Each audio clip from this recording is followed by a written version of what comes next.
സ്നേഹം,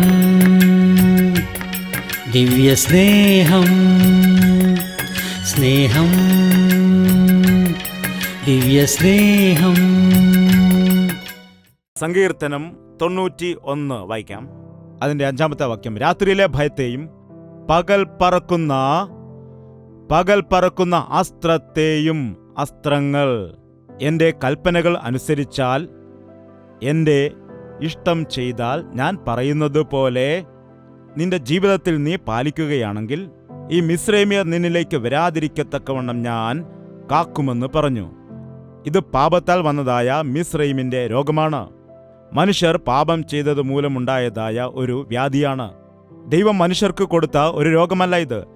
ജന്തുക്കളിൽ നിന്നും മനുഷ്യരിലേക്ക് പകരുകയാണ് ചെയ്യുന്നത്. മനുഷ്യൻ ദൈവത്തിന്റെ കൽപ്പന അനുസരിക്കാതിരിക്കുമ്പോൾ, ദൈവം പറയുന്ന ആജ്ഞകൾക്കെതിരായിട്ട് പ്രവർത്തിക്കുമ്പോൾ, പല രീതിയിലുള്ളതായ വൈറസുകൾക്ക് ഈ കാലത്ത് മനുഷ്യൻ ഇരയാകുന്നു. ദൈവത്തിന്റെ വചനം അതാണ് പറയുന്നത്. പകൽ പറക്കുന്ന അസ്ത്രത്തെയും ഇരുട്ടിൽ സഞ്ചരിക്കുന്ന മഹാമാരിയെയും ഉച്ചയ്ക്ക് നശിപ്പിക്കുന്ന സംഹാരത്തെയും നിനക്ക് പേടിപ്പാനില്ല. ചില ആളുകൾക്ക് പലപ്പോഴും ഭയമുണ്ടാകാറുണ്ട്. അതുപോലെ തലവേദന, അതിനൊരു പുതിയ പേരുണ്ട്. എന്താണ്? Migraine, headache. എന്താണ്? വളരെ ബുദ്ധിമുട്ടേറിയ ഒരു സമയമാണിത്. ആ വേദന ഉണ്ടാകുമ്പോൾ മറ്റൊരു പണിയും ചെയ്യുവാൻ അവർക്ക് കഴിയില്ല. ഒരു ചുറ്റിക എടുത്തിട്ട് അടിക്കുന്ന പോലെ അവരുടെ ഞരമ്പുകളെല്ലാം വലിഞ്ഞു മുറുകും. വളരെ വേദനയായിരിക്കും. അവരുടെ മനസ്സെല്ലാം വളരെ അസ്വസ്ഥതയായിരിക്കും. ആ സമയത്ത് ആ സൂര്യരശ്മിയുടെ തീക്ഷ്ണത വർദ്ധിക്കുന്ന സമയത്ത് രോഗവും കൂടി വരുന്നതായിട്ട് കാണാൻ കഴിയും. ചില രോഗങ്ങളാണെങ്കിൽ രാത്രികാലത്താണ്. കുളിർപനി എപ്പോഴാണ് ഉണ്ടാകുന്നത്? കിടുകിടുകിടാന്ന് വിറയ്ക്കുന്ന ഒരു പനി, അത് രാത്രിയിലാണ് ഉണ്ടാകുന്നത്. മലേറിയ, ടൈഫോയിഡ്, സ്വൈൻ ഫ്ലൂ, അങ്ങനെ എത്രയോ തരത്തിലുള്ള രോഗങ്ങളുണ്ട് ഈ കാലത്ത്. മനുഷ്യർ ദൈവത്തിന്റെ വാക്ക് കേൾക്കാതിരിക്കുന്നത് കൊണ്ട്, മനുഷ്യർ ദൈവത്തിനെതിരായി പ്രവർത്തിക്കുന്നത് കൊണ്ട് അവർ തന്നെ ഇത് വരുത്തിവെക്കുകയാണ് ചെയ്യുന്നത്. എന്നാൽ കർത്താവ് പറയുന്നു, നീ എൻ്റെ ചിറകിൻ കീഴിലാണെങ്കിൽ, എൻ്റെ കൽപ്പന നീ അനുസരിക്കുകയാണെങ്കിൽ ഈ രോഗങ്ങളൊന്നും നിന്നെ തൊടാതെ വണ്ണം ഞാൻ നിന്നെ കാക്കും. 7-ാമത്തെ വാക്യം നോക്കാം. നിന്റെ വശത്ത് 1000 പേരും നിന്റെ വലതുവശത്ത് 10,000 പേരും വീഴും, എങ്കിലും അത് നിന്നോടടുത്ത് വരികയില്ല. അബ്ബാ, നിന്റെ വലതുവശത്ത് 1000 10,000 വീണാലും, നിന്റെ അടുത്ത് നിൽക്കുന്നവർ വീണാലും നീ വീഴുവാൻ ദൈവം ഇടയാക്കില്ല. നിന്റെ വലതുവശത്ത് 10,000 പേർ വീണെന്നാലും ഒരു ദോഷവും നിനക്ക് സംഭവിക്കില്ല. എത്ര ആളുകൾ അത് വിശ്വസിക്കുന്നുണ്ട്? ഇന്ന് നീ നിലനിൽക്കുന്നുണ്ടെങ്കിൽ അത് നിന്റെ മഹത്വമല്ല. കൊറോണ രോഗം ബാധിച്ച് മരിച്ചവരെല്ലാം മഹാപാപികളാണെന്നും നാം എല്ലാം വിശുദ്ധന്മാരാണെന്നും ചിന്തിക്കുകയാണെങ്കിൽ അത് അറിവില്ലായ്മയാണ്. മാനസാന്തരപ്പെട്ടില്ലെങ്കിൽ നിങ്ങളും അതുപോലെ തന്നെ നശിച്ചു പോകുമെന്ന ദൈവത്തിന്റെ വചനത്തിൽ പറയുന്നു. ഏതെങ്കിലും കെട്ടിടം ഇടിഞ്ഞു വീണ ആളുകൾ മരിച്ചെങ്കിൽ അവരുടെ പാവമാണെന്ന് നിങ്ങൾ പറയുന്നു. എന്നാൽ നിങ്ങൾ മാനസാന്തരപ്പെട്ടില്ലെങ്കിൽ നിങ്ങൾക്കും ആ ഗതി ഉണ്ടാകുമെന്ന് പറയുന്നു. ഈ ദിവസം നീ കർത്താവിന്റെ സന്നിധിയിൽ നിൽക്കുന്നുവെങ്കിൽ അത് കേവലം ദൈവകൃപ മാത്രമാണ്. നമ്മുടെ കൺമുൻപിൽ എത്രയോ പേർ മരിച്ചു പോകുന്നത് നാം കാണുന്നു. നമ്മുടെ കൺമുൻപിൽ എത്രയോ ആക്സിഡന്റുകൾ നമ്മൾ കാണുന്നു. കൺമുൻപിൽ എത്രയോ രോഗബാധിതരായിരിക്കുന്നവർ കാണുന്നു. കാറിൽ പോയിരുന്നവർ എല്ലാം ആക്സിഡന്റിൽ മരിച്ചുപോയി, ഫ്ലൈറ്റിൽ പോയിരുന്നവർ എല്ലാം ആക്സിഡന്റിൽ മരിച്ചുപോയി എന്ന് അനേകം വാർത്തകൾ നാം പലപ്പോഴും കേൾക്കുന്നുണ്ട്. എന്നാൽ നാം പോകുമ്പോഴും വരുമ്പോഴും കാക്കുന്ന ദൈവം നമ്മുടെ ജീവിതത്തിൽ ഒരു ആപത്തും ഉണ്ടാകാതെ കാക്കുന്നു. 8-ാമത്തെ വാക്യം നോക്കുക. നിന്റെ കണ്ണുകൊണ്ട് തന്നെ നീ നോക്കി ദുഷ്ടന്മാർക്ക് വരുന്ന പ്രതിഫലം കാണും. നിന്റെ കണ്ണുകൊണ്ട് തന്നെ നീ നോക്കി ദുഷ്ടന്മാർക്ക് വരുന്നതായ പ്രതിഫലം കാണും. നാം പല സന്ദർഭങ്ങളിലും ലോകത്തിലെ ദുഷ്ടന്മാരെ കണ്ടിട്ട് അസൂയപ്പെടാറുണ്ട്. അവർക്ക് ഒരു കുഴപ്പവുമില്ലല്ലോ, അവർ നല്ല രീതിയിൽ ജീവിക്കുന്നു, അവർ അനുഗ്രഹിക്കപ്പെടുന്നു, അവർ പണം സമ്പാദിക്കുന്നു, അവർ അധികാരം വിനിയോഗം ചെയ്യുന്നു എന്നൊക്കെ പറഞ്ഞ്. എന്താണ്? പലപ്പോഴും നാം മറ്റുള്ള ആളുകളെ കണ്ടിട്ട് അസൂയപ്പെടാറുണ്ട്. ജൂലിയസ് സീസർ എന്നതായ വ്യക്തി 100 കണക്കിന് രാജ്യങ്ങളെ കീഴടക്കുവാനിടയായി. ആർക്കും എതിർക്കുവാൻ കഴിയാതെ വണ്ണമുള്ള അധികാരം വിനിയോഗം ചെയ്തു. തന്റെ പട്ടാഭിഷേകത്തിന്റെ ദിവസത്തിൽ എല്ലാ രാജ്യങ്ങളെയും ജയിച്ചു. ആരും എന്നെ എതിർക്കാനില്ല എന്ന് തീരുമാനിച്ചതായ സമയത്ത്, പട്ടാഭിഷേകം ചെയ്യുന്ന സമയത്ത്, രാജകിരീടം എടുത്തുകൊണ്ടുവന്ന് അദ്ദേഹത്തെ അണിയിക്കാൻ പോകുന്നതായ സമയത്ത് തന്റെ അടുത്തു നിന്ന സ്നേഹിതൻ തന്നെ അദ്ദേഹത്തെ കുത്തിക്കൊല്ലാനിടയായി. ആരാണ് കുത്തിക്കൊന്നത്? തന്റെ സ്നേഹിതൻ തന്നെ കുത്തിക്കൊന്നു.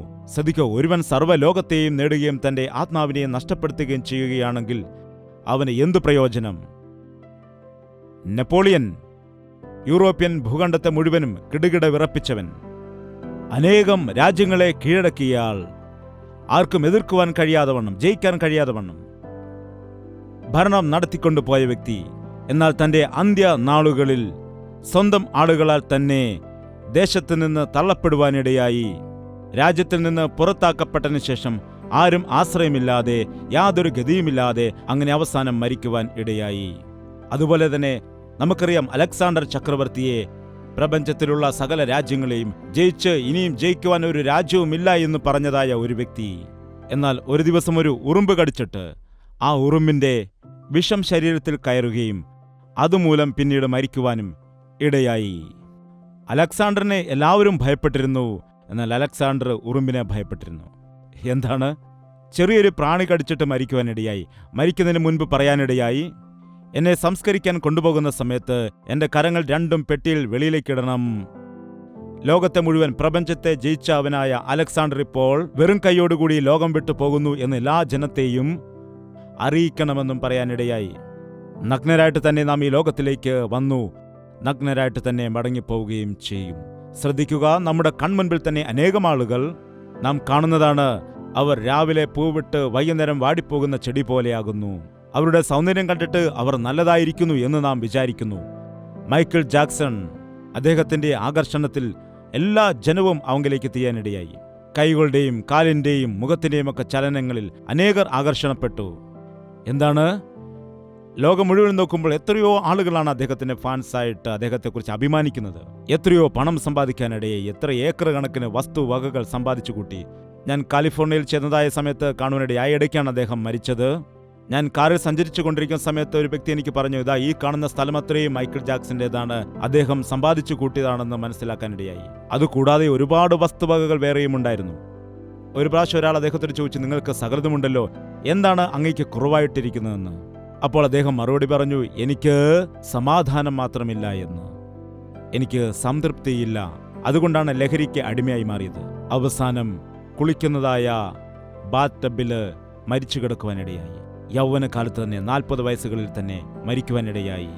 ഈ ലോകത്തിൽ നീ എന്തെല്ലാം നേടിയാലും എന്തെല്ലാം സമ്പാദിച്ചു കാട്ടിയാലും നീ മരിക്കുമ്പോൾ അത് നിന്റെ കൂടെ വരില്ല. ദുഷ്ടന്മാർ നശിച്ചു പോകുന്നത് നാം കാണുന്നുണ്ട്. ദൈവം ഇല്ലാത്തതായ വ്യക്തികൾക്ക് എന്തെല്ലാം ഉണ്ടെങ്കിലും അവരുടെ മരണത്തിന് ശേഷം അവർക്ക് ഒന്നുമില്ലാതെയായിരിക്കും.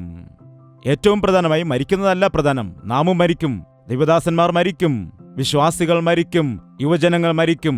ഇതല്ല പ്രധാനം. മരണം ഏതു സമയത്തും ആർക്കും വരാനിടയാകും. അത് സമ്പാദിച്ചവനാണെങ്കിലും സമ്പാദിക്കാത്തവനാണെങ്കിലും. ധനവാനും മരിക്കുവാനിടയായി, പാവപ്പെട്ട ലാസറും മരിക്കാനിടയായി. എന്നാൽ ധനവാൻ മരിച്ച സമയത്ത് നരകത്തിലെ ദൂതന്മാർ വന്ന് അവനെ നരകത്തിലേക്ക് കൊണ്ടുപോയി. ദരിദ്രനായ ലാസർ മരിച്ചപ്പോൾ ദൈവദൂതന്മാർ വന്നിട്ട് അവനെ സ്വർഗത്തിലേക്ക് കൂട്ടിക്കൊണ്ടുപോയി. മരണശേഷമുള്ളതായ സ്വർഗീയ ജീവിതത്തിനു വേണ്ടി നാം ജീവിച്ചിരിക്കുമ്പോൾ തന്നെ ഒരുങ്ങേണ്ടതാണ്. ഈ ലോകത്തിലായിരിക്കുമ്പോൾ യേശുവിൽ നീ വിശ്വസിക്കുന്നില്ല എങ്കിൽ സ്വർഗത്തിൽ നിനക്ക് എങ്ങനെ യേശുവിനോടൊപ്പം വസിക്കുവാൻ കഴിയും? ഈ ലോകത്തിൽ ദൈവത്തിന്റെ വചനമനുസരിച്ച് അവന്റെ പൈതലായിട്ട് നിനക്ക് ജീവിക്കാൻ കഴിയില്ലെങ്കിൽ അവന്റെ രാജ്യത്തിന്റെ അവകാശിയാകാൻ നിനക്ക് എങ്ങനെ സാധിക്കും? ഈ ദിവസം നിന്റെ ദൈവം നിന്നോട് കൽപ്പിച്ച കൽപ്പനകൾ വിട്ടുമാറിയിട്ട് നിന്റെ ഇഷ്ടപ്രകാരം നീ ജീവിച്ച് മുൻപോട്ട് പോകുന്നതാണ് എങ്കിൽ, അധികം ദുഷ്പ്രവർത്തികൾ നീ ചെയ്ത് ജീവിച്ചാൽ നീ കാലത്തിനു മുൻപ് തന്നെ നീ മരിച്ച് നശിച്ചു പോകുവാനിടയാകും. ദുഷ്ടന്മാരെ നോക്കുകയാണെങ്കിൽ ദൈവം തീരുമാനിച്ചിരിക്കുന്ന സമയത്ത് മുൻപ് തന്നെ മരിച്ചു പോകുന്നതായിട്ട് കാണാം. നാം അനേകരുടെ ജീവിതത്തിൽ കണ്ടിട്ടുള്ളതാണ്. ഒരിക്കൽ കൂടി നമുക്ക് വായിക്കാം 8-ാം അധ്യായം. നിന്റെ കണ്ണുകൊണ്ട് തന്നെ നീ നോക്കിയിട്ട് ദുഷ്ടന്മാർക്ക് വരുന്ന പ്രതിഫലം കാണും. യഹോവേ, നീ എന്റെ സങ്കേതമാകുന്നു, നീ അത്യുന്നതനെ നിന്റെ വാസസ്ഥലം ആക്കിയിരിക്കുന്നു. ഒരു അനർത്ഥവും നിനക്ക് ഭവിക്കുക ഇല്ല, ഒരു ബാധയും നിന്റെ കൂടാരത്തിന് അടുക്കുകയില്ല. റോഡില് ബാധയുണ്ടെങ്കിൽ അത് വേറൊരു വിഷയമാണ്. വീട്ടിൽ തന്നെ ബാധയുണ്ടെങ്കിൽ അതെന്തായിരിക്കും? വീട്ടിൽ ബാധയുണ്ടോ? ബാധയൊന്നുമില്ല, ചില പ്രാണികളുണ്ടെന്ന് പറഞ്ഞു. എന്താണെന്നറിയാമോ? കോക്രോച്ചസ്. അത് എവിടെയാണ് വരുന്നതെന്നറിയാമോ?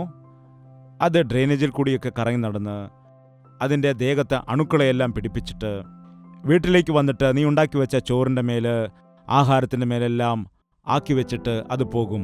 നീ അത് കഴിക്കും. പിന്നെ ഡോക്ടറിൻ്റെ അടുക്കൽ പോകും. അയ്യോ, വയറ്റുവേദന, ഇൻഫെക്ഷൻ ആയിരിക്കുന്നു, ഫുഡ് പോയ്സൺ വന്നിരിക്കുന്നു എന്നൊക്കെ പറയും. എവിടെ നിന്നാണ് ഈ രോഗം വന്നത്? ഈ ജീവികളെയൊക്കെ നീക്കിയിട്ട് നിങ്ങളുടെ വീട് ശുദ്ധീകരിക്കണം. കർത്താവ് പറയുന്നു, ഞാൻ നിങ്ങളുടെ ഇടയിലേക്ക് വരുന്നത് കൊണ്ട് നിങ്ങളെ തന്നെ നിങ്ങൾ ശുദ്ധീകരിക്കുക. നിങ്ങളുടെ ശരീരം ശുദ്ധിയായിരിക്കണം, അതുപോലെ നിങ്ങൾ നിവസിക്കുന്ന സ്ഥലവും ശുദ്ധിയായിരിക്കണം. കാരണം ആരാണ് അവിടെ വസിക്കുന്നത്? നിന്റെ കർത്താവ് അവിടെ വസിക്കണമെന്ന് നിന്റെ വീട് ശുദ്ധിയായിരിക്കണം. നിങ്ങൾ ശ്രദ്ധിക്കൂ, ആരെങ്കിലും അതിഥികൾ നമ്മുടെ വീട്ടിൽ വന്നാൽ നമ്മൾ വീട് എത്രമാത്രം ശുദ്ധിയാക്കിയിരിക്കും? മകനൊരു വിവാഹ ആലോചനക്കാർ വരുന്നു, വീടൊക്കെ എത്രമാത്രം വൃത്തിയാക്കും. പുതിയ പുതിയ കട്ടനുകൾ, പുതിയ തുണികളെല്ലാം വാങ്ങിക്കൊണ്ടുവരും, റൂമെല്ലാം അടുക്കി വൃത്തിയാക്കി വെക്കും, പുതിയ പെയിന്റുകൾ വേണമെങ്കിൽ അടിക്കും. എന്താണ്? വീട്ടിലേക്ക് വിവാഹ ആലോചനക്കാർ വരികയാണ്. അങ്ങനെയാണെങ്കിൽ നിന്റെ കർത്താവ് വരികയാണെങ്കിൽ, കർത്താവ് നിന്റെ വീട്ടിൽ വസിക്കണമെന്നുണ്ടെങ്കിൽ നിന്റെ വീട് വൃത്തിയായിരിക്കണമോ വേണ്ടയോ? ശുദ്ധിയായിട്ടിരിക്കണമോ വേണ്ടയോ? നിന്റെ ഭവനത്തിൽ ഒരു രോഗവും വരാതിരിക്കണമെന്നുണ്ടെങ്കിൽ നിന്റെ കൂടാരത്തിൽ കർത്താവ് വസിക്കണം. കർത്താവ് നിന്റെ കൂടാരത്തിൽ വസിക്കണമെങ്കിൽ നിന്റെ കൂടാരത്തെ നീ ശുദ്ധിയാക്കി വെക്കണം. വ്യാധികൾ എന്തുകൊണ്ടാണ് ഉണ്ടാകുന്നത്? വൈറസുകൾ എന്തുകൊണ്ടുണ്ടാകുന്നു? ഇൻഫെക്ഷൻ എന്തുകൊണ്ടുണ്ടാകുന്നു? നിന്റെ ശരീരം ദൈവത്തിന്റെ ആലയമായിരിക്കുന്നു. നിന്റെ ശരീരം അതുകൊണ്ട് വിശുദ്ധിയായിരിക്കണം. നിങ്ങൾ താമസിക്കുന്ന ഭവനവും നിങ്ങളുടെ ചുറ്റുപാടുകളും, കർത്താവ് എന്താണ് പറഞ്ഞത്? ഞാൻ വിശുദ്ധനായിരിക്കിയാൽ നിങ്ങളും വിശുദ്ധരായിരിപ്പീൻ. അതാണ് കർത്താവ് പറയുന്നത്. ഒരു വ്യാധിയും നിന്റെ കൂടാരത്തിന് അടുക്കാതിരിക്കണമെന്നുണ്ടെങ്കിൽ നിന്റെ കൂടാരത്തിൽ കർത്താവ് ഉണ്ടായിരിക്കണം. കർത്താവ് നിന്റെ കൂടാരത്തിൽ വസിക്കണമെങ്കിൽ നിന്റെ കൂടാരം നീ അതിനുവേണ്ടി ഒരുക്കണം. നിന്റെ എല്ലാ വഴികളിലും നിന്നെ കാക്കേണ്ടതിന് അവൻ നിന്നെക്കുറിച്ച് തന്റെ ദൂതന്മാരോട് കൽപ്പിക്കും. നിന്റെ കാൽ കല്ലിൽ തട്ടിപ്പോകാതിരിക്കേണ്ടതിന് അവർ നിന്നെ കൈകളിൽ വഹിച്ചുകൊള്ളും. കൈകളിൽ വഹിച്ചുകൊള്ളും. നോക്കൂ, വെളിയിൽ പോകുന്ന സമയത്ത് എത്രയോ ആക്സിഡന്റുകളാണ് ഈ കാലത്ത് സംഭവിക്കുന്നത്. ചെറിയൊരു ഇടി കിട്ടുമ്പോൾ കൈകൾ ഒടിയുന്നതായിട്ട് കാണുന്നു. ചെറുതായിട്ടൊന്ന് മുട്ടിയാൽ മതി, കൈകാലുകൾ മുറിഞ്ഞ് രക്തമൊഴുകും. ചെറുതായൊരു വീഴ്ച പറ്റിയാൽ മതി, അസ്ഥികൾ ഒടിയുന്നു. എന്താണ്? നോക്കുക, എത്രയോ ആക്സിഡന്റുകളാണ്, എത്രയോ അപകടങ്ങളാണ് ഓരോ നിമിഷവും നമ്മുടെ ഭാരതത്തിൽ നടന്നുകൊണ്ടിരിക്കുന്നത്. നീ യാത്ര ചെയ്യുമ്പോൾ കാക്കുന്ന ദൈവം ഞാനാകുന്നു. നിങ്ങളൊരു ബൈക്ക് വാങ്ങിച്ചാൽ അല്ലെങ്കിൽ ഒരു കാറ് വാങ്ങിച്ചാൽ ദൈവത്തിൻ്റെ ഹിതം അന്വേഷിച്ച് വാങ്ങുക. ദൈവത്തിൻ്റെ സഹായം അഭ്യർത്ഥിക്കുക. ദൈവദാസനെ കൊണ്ട് പ്രാർത്ഥിപ്പിച്ചിട്ട് ആരംഭിക്കുന്നത് നല്ലതാണ്. എന്നാൽ ഞാൻ പറയുന്നത് എന്താണ്? എല്ലാ തവണയും നിങ്ങൾ ബൈക്ക് സ്റ്റാർട്ട് ചെയ്യുമ്പോൾ, എല്ലാ സമയവും നിങ്ങളുടെ കാറ് സ്റ്റാർട്ട് ചെയ്യുമ്പോൾ, കർത്താവേ നിന്റെ സാന്നിധ്യം എൻ്റെ കൂടെ വന്ന് എന്നെ കാത്തുരക്ഷിക്കണമേ എന്ന് പ്രാർത്ഥിക്കണം. കർത്താവേ എൻ്റെ കൂടെ വരണമേ എന്ന് പ്രാർത്ഥിക്കാതെ നിങ്ങളുടെ യാത്ര ഒരിക്കലും നിങ്ങൾ ആരംഭിക്കരുത്. നിങ്ങൾക്കൊരു ദോഷവും തട്ടാതെ കാക്കും അവൻ. നമ്മെ വീഴ്ത്തിക്കളയുന്നതിനു വേണ്ടി പിശാച് കാത്തിരിക്കുകയാണ്. നാം വീഴാതിരിക്കാൻ എപ്പോഴും കർത്താവിൻ്റെ കരങ്ങളിലായിരിക്കണം. ഒരു ദേവദാസനുണ്ടായിരുന്നു, എവിടെ പോയാലും പ്രാർത്ഥിച്ചിട്ട് മാത്രമേ അദ്ദേഹം പോവുകയുള്ളായിരുന്നു. യാത്ര ചെയ്തു പോകുന്ന സമയത്ത് കാലിൽ ഒരു ചെറിയ കല്ല് കൊണ്ടാൽ, ഇപ്പോൾ ഷൂസൊക്കെ ഇടുന്നതുകൊണ്ട് ചെറിയ കല്ല് കൊണ്ടാലും അറിയില്ല, എന്താണ് ആ കാലിന് ചെറിയൊരു കല്ല് കൊള്ളുകയാണെങ്കിൽ കാലിന് വളരെ വേദനയായിരിക്കും. അപ്പോൾ തന്നെ അവിടെ വണ്ടി നിർത്തിയിട്ട്, കർത്താവേ കാൽ കല്ലിനോട് തട്ടാതെ വണ്ണം കാക്കുമെന്നാണല്ലോ പറഞ്ഞത്, എന്തുകൊണ്ടാണ് എൻ്റെ കാൽ കല്ലിൽ തട്ടിയത്? ഞാൻ പോകുന്ന ഇടം നിനക്ക് ഇഷ്ടമല്ലേ? ഞാൻ പോകുന്ന മാർഗം നിനക്ക് ഇഷ്ടമല്ലേ എന്ന് പറഞ്ഞ് അവിടെ തന്നെ നിന്ന് പ്രാർത്ഥിക്കുമായിരുന്നു. ചില സമയത്ത് കർത്താവ് പറയും, അതേ തിരികെ പോവുക എന്ന് പറയുമ്പോൾ എത്ര വലിയ കാര്യത്തിന് വേണ്ടിയാണെങ്കിലും അപ്പോൾ അത് നിർത്തിയിട്ട് തിരികെ പോകുമായിരുന്നു. ദൈവത്തിൻ്റെ കാവൽ വേണമെന്ന് ആഗ്രഹിക്കുന്നവർ ദൈവത്തെ അനുസരിക്കുന്നവരാകണം. ദൈവത്തിൻ്റെ ഇഷ്ടമനുസരിച്ച് ജീവിക്കുന്നവരാകണം. ദൈവത്തെ നാം സ്നേഹിക്കണം. അതുകൊണ്ട് ദൈവത്തിൻ്റെ കാവൽ നമ്മോടുകൂടെ ഉണ്ടായിരിക്കുമ്പോൾ എല്ലാ വിഷയത്തിലും വിടുതൽ പ്രാപിച്ച് രക്ഷിക്കപ്പെടാനിടയാകും. അവസാനത്തെ വാക്യം നമുക്ക് വായിക്കാം. 14 വാക്യം. അവൻ എന്നോട് പറ്റിയിരിക്കയാൽ, എന്താണ്? കർത്താവ് നമ്മെ സ്നേഹിക്കുകയാണെങ്കിൽ, നമ്മോട് പറ്റിയിരിക്കുകയാണെങ്കിൽ, അല്ലെങ്കിൽ കർത്താവിനെ സ്നേഹിക്കുകയാണെങ്കിൽ അവർക്ക് ഒരു കുറവും ഉണ്ടാവുകയില്ല. കർത്താവിനെ നീ പൂർണ്ണ മനസ്സോടുകൂടി, പൂർണ്ണ ശക്തിയോടുകൂടി, പൂർണ്ണ ഹൃദയത്തോടുകൂടി സ്നേഹിക്കുകയാണെങ്കിൽ അവൻ്റെ ദൃഷ്ടി എപ്പോഴും നിന്റെ മേലുണ്ടായിരിക്കും. നിന്നെ അവൻ കാത്തു പരിപാലിക്കുന്നത് കൊണ്ട് നിനക്ക് ഒരു ദോഷവും സംഭവിക്കില്ല. ഒരു ബാധയും നിന്റെ കൂടാരത്തിനടുക്കുകയില്ല. ഒരു രോഗവും നിനക്ക് ഉണ്ടാവുകയില്ല. അവൻ്റെ ചിറകടിയിൽ നീ സുരക്ഷിതനായിട്ട് വസിക്കും. നീ ആനന്ദത്തോടെ വസിക്കാനിടയാകും. നീ സന്തോഷത്തോടെ വസിക്കാനിടയാകും. കർത്താവിനെ സ്നേഹിക്കുന്ന വ്യക്തി, കർത്താവെ നിന്നെ ഞാൻ സ്നേഹിക്കുന്നു എന്ന് പറയുന്ന വ്യക്തി എവിടെയാണ് ആയിരിക്കുന്നത്? ഈ കാലത്ത് അനേകരുടെയും സ്നേഹം ഫോണിൽ കൂടിയാണ്. ഫോണിൽ കൂടിയാണ് സ്നേഹം. ഫോണിൽ കൂടിയാണ് സംസാരിക്കുന്നത്. ഇന്ന് അമ്മയും മകളും ഫോണിൽ കൂടിയാണ്. അമേരിക്കയിൽ ജീവിക്കുന്ന മകളാണെങ്കിൽ ഫോൺ ചെയ്യും, അമ്മ എങ്ങനെയുണ്ട്? ഓക്കെ അമ്മേ. എൻ്റെ മോളെ സുഖമായിരിക്കുന്നോ? ഉമ്മ. എന്താണ്?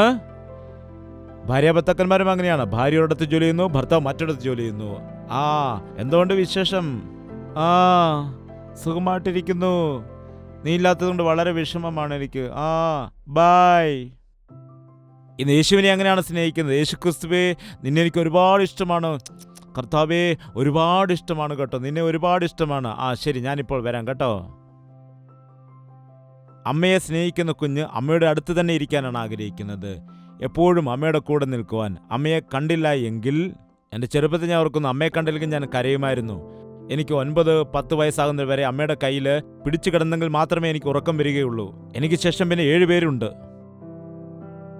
അമ്മ കട്ടിൽ കിടന്ന് എൻ്റെ കയ്യിൽ പിടിച്ചില്ലെങ്കിൽ എനിക്ക് ഉറക്കം വരത്തില്ലായിരുന്നു, ഉറങ്ങത്തേയില്ലായിരുന്നു. അമ്മേ അമ്മേ അമ്മേ, ഏത് വിഷയത്തിനും എനിക്ക് അമ്മ വേണമായിരുന്നു. എന്താണ് ഈ കാലത്താണെങ്കിലോ, അമ്മ എപ്പോഴാ പോന്നേ? എൻ്റെ അമ്മ എനിക്ക് ഭയങ്കര തലവേദനയാണ്. ചെറിയ കുട്ടികൾ പോലും പറയാറുണ്ട്, എനിക്ക് മമ്മിയെ ഇഷ്ടമല്ല, മമ്മിയെ എനിക്ക് ഇഷ്ടമല്ല, ഐ ഡോണ്ട് ലൈക്ക് മമ്മി. ഈ കാലത്ത് അതുതന്നെയാണ് യേശു ക്രിസ്തുവിനോടും പലരും പറയുന്നത്. I don't like church, I don't like prayer. ദൈവസന്നിധി വന്നിരിക്കുന്നത് എനിക്കിഷ്ടമല്ല. കഷ്ടപ്പെട്ട് ബുദ്ധിമുട്ടിയാണ് കുറച്ചു നേരം ഇരിക്കുന്നത്. ക്രിസ്ത്യാനി ആയതുകൊണ്ട് വന്ന് ഇരുന്നിട്ട് പോവുകയാണ്. എൻ്റെ അമ്മ വിളിച്ചതുകൊണ്ടാണ് ഞാൻ വന്നത്, എൻ്റെ ഭർത്താവ് നിർബന്ധിച്ചുകൊണ്ടാണ് ഞാൻ വന്നത്, ദേവദാസൻ വിളിച്ചതുകൊണ്ടാണ് ഞാൻ വന്നത് എന്നൊക്കെ പല വ്യക്തികളും പറയാറുണ്ട്. നീ യഥാർത്ഥമായിട്ടും യേശുവിനെ സ്നേഹിക്കുകയാണെങ്കിൽ അവനോട് കൂട്ടായ്മ ആചരിക്കുവാൻ നീ ഇഷ്ടപ്പെടും, അവനോട് സംസാരിക്കുവാൻ നീ ഇഷ്ടപ്പെടും, അവൻ്റെ വചനം കേൾക്കുവാൻ ഇഷ്ടപ്പെടും, അവൻ്റെ സന്നിധിയിലായിരിക്കാൻ ഇഷ്ടപ്പെടും. നീ രോഗത്തിൽ നിന്ന് വിടുതൽ പ്രാപിക്കണമെങ്കിൽ, അപകടത്തിൽ നിന്ന് വിടുതൽ നേടണമെന്നുണ്ടെങ്കിൽ, നിന്റെ ജീവിതത്തിൽ ദൈവിക നന്മകൾ ഉണ്ടായിരിക്കണമെങ്കിൽ നീ കർത്താവിനെ പൂർണ്ണമായി സ്നേഹിക്കുക, അവനെ സ്നേഹിക്കുക. അവൻ എന്നോട് പറ്റിയിരിക്കുകയാൽ ഞാൻ അവനെ വിടുവിക്കും, അവൻ എൻ്റെ നാമത്തെ അറിയുകയാൽ ഞാൻ അവനെ ഉയർത്തും. അവൻ എന്നെ വിളിച്ചപേക്ഷിക്കും, ഞാൻ അവന് ഉത്തരമരുളും. കഷ്ടകാലത്തു ഞാൻ അവനോട് കൂടെയിരിക്കും, ഞാൻ അവനെ വിടുവിച്ച് മഹത്വപ്പെടുത്തും. ദീർഘായുസ്സുകൊണ്ട് ഞാൻ അവന് തൃപ്തി വരുത്തും, എൻ്റെ രക്ഷയെ അവന് കാണിച്ച് കൊടുക്കും. അവനെ സ്നേഹിക്കുന്നവർക്ക്, അവനിൽ വിശ്വസിക്കുന്നവർക്ക്, അവനെ അറിയുന്നവർക്ക് എത്ര അനുഗ്രഹമുണ്ടെന്ന് നോക്കുക. ഞാൻ ഈ വചനം വായിച്ചുകൊണ്ടിരുന്ന സമയത്ത് ഞാൻ ഓർത്തത് യോസേഫിനെയായിരുന്നു. ദൈവം പറഞ്ഞു, അവൻ എന്നെ സ്നേഹിച്ചിരിക്കുന്നതുകൊണ്ട്. ചെറിയ പ്രായം മുതൽ യോസേഫ് കർത്താവിനെ സ്നേഹിച്ചിരുന്നു. ദോഷത്തെ വെറുക്കുവാനിടയായി. സഹോദരന്മാർ ദോഷം ചെയ്തപ്പോൾ അവരോട് കൂടെ കൂടിയില്ല. ദൈവത്തെ സ്നേഹിച്ച് ദൈവിക ദർശനങ്ങൾ പ്രാപിച്ചു. അതുകൊണ്ട് എന്താണ് സംഭവിച്ചത്? സഹോദരന്മാർ അവനെ ഉപദ്രവിച്ച് കിണറ്റിൽ എറിഞ്ഞുകളഞ്ഞു, മിസ്രൈമിലേക്ക് അവനെ വിറ്റുകളഞ്ഞു. എല്ലാവരും വിചാരിക്കും, ദൈവത്തെ സ്നേഹിച്ചവൻ എന്തു കിട്ടി? അവൻ കിണറ്റിൽ എറിയപ്പെട്ടില്ലേ, അവനെ വിറ്റുകളഞ്ഞില്ലേ എന്ന് വിചാരിച്ചു. എന്നാൽ ദൈവം അവനെ വിടുവിച്ചെടുത്തു. മിസ്രൈമിലേക്ക് എന്തുകൊണ്ടാണ് കൊണ്ടുപോയത് നമുക്ക് നോക്കാം. ആ വചനം മാത്രം വായിക്കാം നമുക്ക്. ഉൽപ്പത്തി പുസ്തകം 45-ാം അധ്യായം 5-ാമത്തെ വാക്യം മുതൽ നമുക്കൊരു നിമിഷം വായിക്കാം.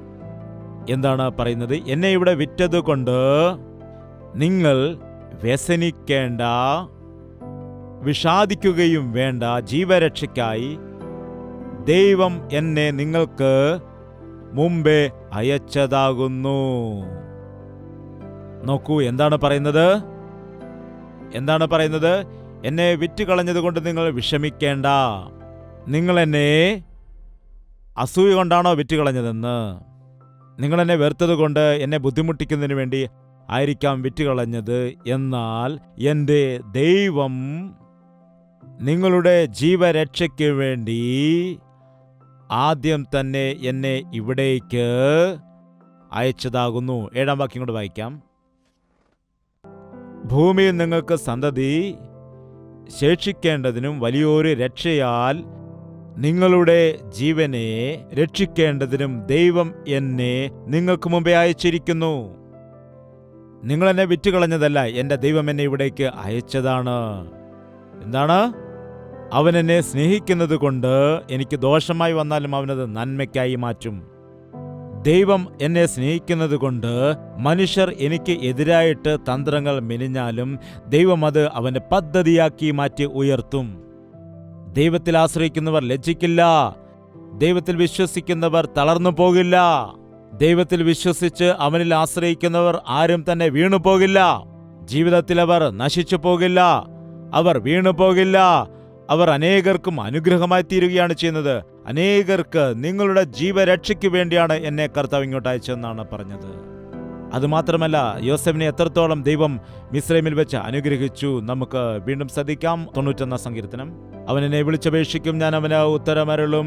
കഷ്ടകാലത്ത് ഞാൻ അവനോട് കൂടിയിരിക്കും, ഞാൻ അവനെ വിടുവിച്ച് മഹത്വപ്പെടുത്തും. അവന്റെ കൂടെ ദൈവത്തിന്റെ സാന്നിധ്യം ഉണ്ടായിരുന്നു. കാരാഗൃഹത്തിൽ തടവറയിലായിരുന്ന സമയത്ത് ദൈവസാന്നിധ്യം ഉണ്ടായിരുന്നു. ദൈവം പറഞ്ഞു, അവനെ ഞാൻ ഉയർത്തും. എന്ത് സംഭവിച്ചു? മിസ്രൈമിൻ രാജ്യത്തിന് മുഴുവനും ആഹാരം പങ്കുവയ്ക്കുന്നവനായി, മിസ്രൈമിനെ പരിപാലിക്കുന്ന ഒരു വ്യക്തിയായിട്ട് ദൈവം ഉയർത്തി. ദൈവത്തെ നാം സ്നേഹിച്ചാൽ, അവന്റെ ചെറുകടിയിൽ നാം ആയിരുന്നാൽ, അവന്റെ ഹിതത്തിന് നമ്മെ തന്നെ ഏൽപ്പിച്ചു കൊടുത്താൽ, നമ്മെ അവൻ വിടുവിക്കും, നമ്മെ രക്ഷിച്ചെടുക്കും. നമ്മുടെ ജീവിതം അനേകർക്ക് അനുഗ്രഹമായിട്ട് അവൻ മാറ്റിയെടുക്കും. നമ്മെ അവൻ ഉയർത്താനിടയാകും. ദൈവം ഒരുത്തനെ ഉയർത്തിയാൽ ആർക്കും അവനെ താഴ്ത്താൻ കഴിയില്ല. നിന്നെ നീ തന്നെ ഉയർത്തുകയാണെങ്കിൽ നീ താഴ്ന്നു പോകും. പിശാച് നിന്നെ ഉയർത്തുകയാണെങ്കിൽ നിനക്ക് അധോഗതി ഉണ്ടാകും. എന്നാൽ ദൈവം നിന്നെ അനുഗ്രഹിച്ചാൽ അത് എന്നേക്കുമുള്ളതായ അനുഗ്രഹമാണ്. അവന്റെ ചെറുകടിയിൽ നമുക്ക് ആയിരിക്കാം, അവന്റെ സന്നിധിയിൽ നമുക്ക് പ്രാർത്ഥനയോടുകൂടി ആയിരിക്കാം. അവനെ നമുക്ക് പൂർണ്ണ ഹൃദയത്തോടെ സ്നേഹിക്കാം, എല്ലാത്തിലും അധികമായി സ്നേഹിക്കാം. കർത്താവിന് ജീവിതത്തിൽ 1-ാം സ്ഥാനം കൊടുത്തുകൊണ്ട് പൂർണ്ണ ഹൃദയത്തോടുകൂടി പൂർണ്ണ ശക്തിയോടുകൂടി നമുക്ക് അവനെ സ്നേഹിക്കാം. അവൻ നമ്മെ രക്ഷിക്കും, നമ്മെ വിടുവിക്കും, നമ്മെ സഹായിക്കും. കഷ്ടകാലത്ത് നമ്മോട് കൂടെയിരിക്കും. അവൻ നമ്മെ ഉയർത്താനിടയാകും. എഴുന്നേറ്റ് നിൽക്കാം, നമുക്ക് പ്രാർത്ഥിക്കാം. നിന്റെ വശത്ത് 1000 പേരും നിന്റെ വലത് വശത്ത് 10,000 പേരും വീണാലും അത് നിന്നോട് അടുത്ത് വരികയില്ല. ദുഷ്ടന്മാർ നശിച്ചു പോകുന്നത് നമ്മുടെ കണ്ണുകൊണ്ട് നാം കാണുന്നുണ്ട്. ഇപ്പോഴെങ്കിലും ഭയത്തോടുകൂടി ദൈവത്തിന്റെ ഹിതമനുസരിച്ച് നിനക്ക് ജീവിക്കാമോ? ഞാൻ എന്തായിരിക്കുന്നുവോ അത് കേവലം ദൈവത്തിന്റെ കൃപ കൊണ്ട് മാത്രമാണെന്ന് പറഞ്ഞ് ആ ദൈവത്തിന് മഹത്വം കൊടുക്കാമോ? എത്രയോ തവണ എന്നെ കാത്തു രക്ഷിച്ചു. ഭയങ്കരമായ വ്യാധികൾ, രോഗങ്ങൾ വരാതെ നീ എന്നെ കാത്തു പരിപാലിക്കുന്നു. എന്റെ ഭവനത്തിൽ വ്യാധികൾ ഉണ്ടാകാതിരിക്കുവാൻ, രോഗങ്ങൾ വരാതിരിക്കുവാൻ, എന്റെ കൂടാരത്തിൽ ബാധ ഉണ്ടാകാതിരിക്കുവാൻ വേണ്ടി നീ കാത്തു പരിപാലിക്കുന്നു. എനിക്കൊരു ദോഷവും സംഭവിക്കാതെ നീ എന്നെ കാത്തു പരിപാലിക്കുന്നു. കർത്താവിന്റെ ചിറകിൻ മറവിലായതുകൊണ്ടാണ് നിന്റെ സംരക്ഷണം എനിക്ക് കിട്ടുന്നത്. നിന്നെ മറന്നാൽ ഞാൻ നശിച്ചു പോകും കർത്താവെ. നിന്നെ വിട്ട് അകന്നുപോയാൽ ഞാൻ നശിച്ചു പോകും അപ്പാ. നിന്നെ വിട്ട് ലോകത്തെ സ്നേഹിച്ചാൽ നിന്റെ സംരക്ഷണം എനിക്ക് നഷ്ടമാകും കർത്താവേ. നിന്നെ സ്നേഹിച്ചുകൊണ്ട്, നിന്റെ വചനം കേട്ടുകൊണ്ട് നിന്റെ ചിറകിൻ മറവിൽ ഞാൻ വസിക്കാം കർത്താവേ. കഷ്ടതയിൽ നിന്ന് എന്നെ വിടുവിക്കുമാറാകണമേ. രാത്രിയിലെ ഭയത്തിൽ നിന്നും, പകൽ പറക്കുന്ന അസ്ത്രത്തിൽ നിന്നും, ഉച്ചയ്ക്ക് നശിപ്പിക്കുന്ന സംഹാരത്തിൽ നിന്നും എന്നെയും എൻ്റെ കുടുംബത്തെ നീ കാത്തുരക്ഷിക്കണമേ. ഞങ്ങളുടെ ചുറ്റും വേലികെട്ടി പരിപാലിക്കണമേ. ആപത്തുകൾ വരാതിരിക്കുവാൻ, ആക്സിഡന്റുകൾ ഉണ്ടാകാതിരിക്കാൻ നീ സഹായിക്കണമേ. വൈറസ് രോഗങ്ങൾ വരാതിരിക്കാൻ സംരക്ഷിക്കണമേ. പരിശുദ്ധനായ സ്നേഹമുള്ള പിതാവേ, ഒരിക്കൽ കൂടി ഞങ്ങളെ നീ ദർശിക്കണമേ. ഒരു ബാധയും നിന്റെ കൂടാരത്തിനടുക്കാതിരിപ്പാൻ ഞങ്ങൾ പ്രാർത്ഥിക്കുമ്പോൾ ഞങ്ങളുടെ പ്രാർത്ഥന കേട്ട ദൈവം ഉത്തരമരുളേണമേ. ഞങ്ങളുടെ ഭവനത്തിൽ രക്ഷിക്കപ്പെടാത്ത ആളുകളെ നീ രക്ഷിക്കപ്പെടുത്തേണമേ അപ്പാ.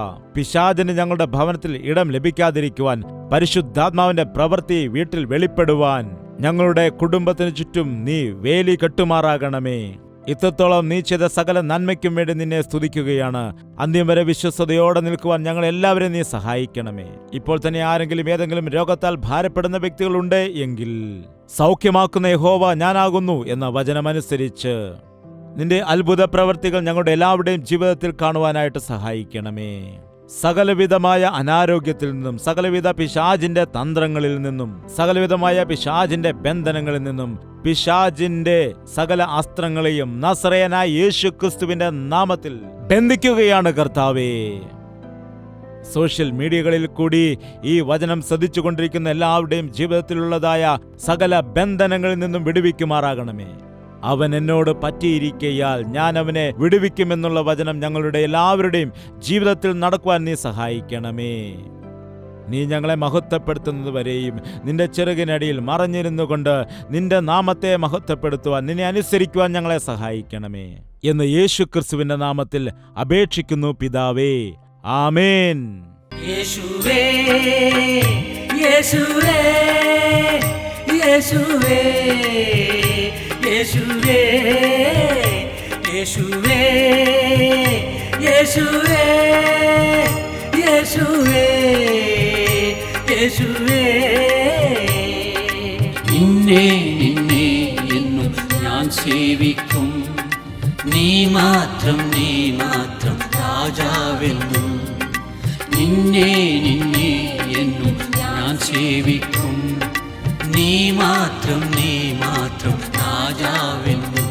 യേശുവേ യേശുവേ യേശുവേ യേശുവേ യേശുവേ യേശുവേ യേശുവേ യേശുവേ യേശുവേ യേശുവേ യേശുവേ